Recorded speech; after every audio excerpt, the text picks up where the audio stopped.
ছুটির রবিবারে এবার কিন্তু একাধিক মেট্রো চলবে সকাল থেকে। পরিষেবা শুরু কটা থেকে শুরু? না, 7টা থেকে চলবে।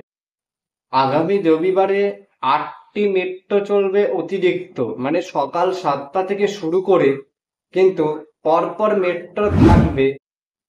আগামী রবিবারে ইউপিএসসি পরীক্ষা রয়েছে, তাই জন্য কিন্তু কলকাতা মেট্রো কর্তৃপক্ষ ভেবেছে যে অতিরিক্ত 8টি মেট্রো চালানো হবে। সকাল 7টা থেকে আপনারা পরিষেবা পাবেন। যারা যারা এই পরীক্ষা দিতে যাবেন তারা তো পাবেনই, আর যারা সাধারণ মানুষ, যারা এমনি আপনি, আমি, আমরাও কিন্তু ওই মেট্রো যেতে পারবো। আর এটি কিন্তু সব স্টেশনে দাঁড়াতে দাঁড়াতে যাবে বলে সূত্রের খবর। এরকম ভিডিওর জন্য অবশ্যই সাবস্ক্রাইব করে পাশের বেল আইকনটা অল করে রেখে দেবেন, আর ভিডিওটা সবার কাছে যাতে পৌঁছে যায় সেটা আপনারা দেখবেন, সবাইকে শেয়ার করবেন।